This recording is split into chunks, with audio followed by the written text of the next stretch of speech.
Ben şu sakalı bırakmaya mecburum. Ben şu sarığı giymeye mecburum. İşin içinde Muhammed Mustafa var. Ey enbiyanın serveri, ey evliyanın rehberi, ey sücan peygamberi, ehlen ve sehlen merhaba.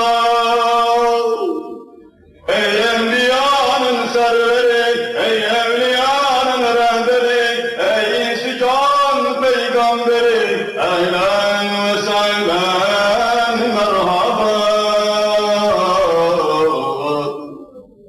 Sen canların cananısın, alemlerin sultanısın, dertlilerin dermanısın, ehlen ve sehlen merhaba.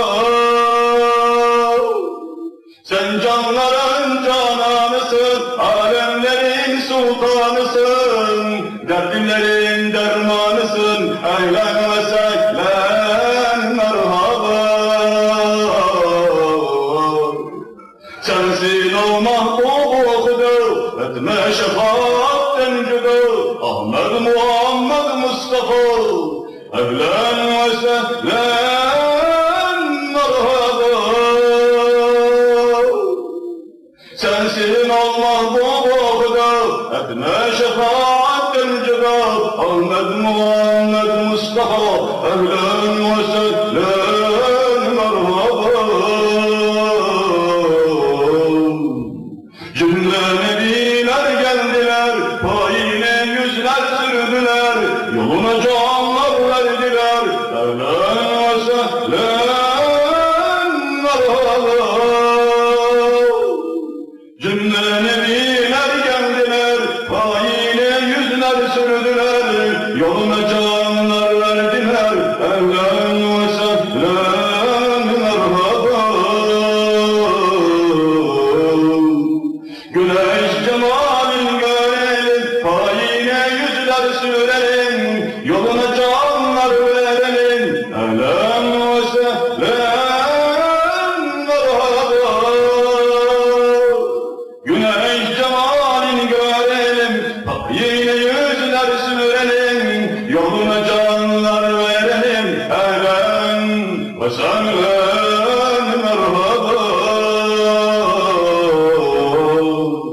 Allahu Ekber şanuhu, Sübhanehu sultanehu, Haccanehu burhanehu, ehlen ve sehlen merhaba.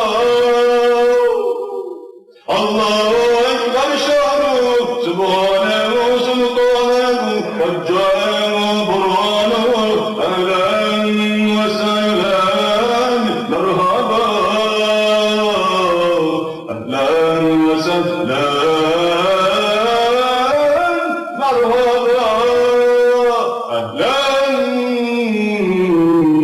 ve sehlen merhaba. Ve sehlen merhaba. Topum olmasın, tüfeğim olmasın. Abi Yunus Emre dedenin dediği gibi bir peygamber aşkım bende olsun. Ben taşla da sopayla da yine iman ve İslam'a hasım kesilen ehli küfrün hakkından gelirim.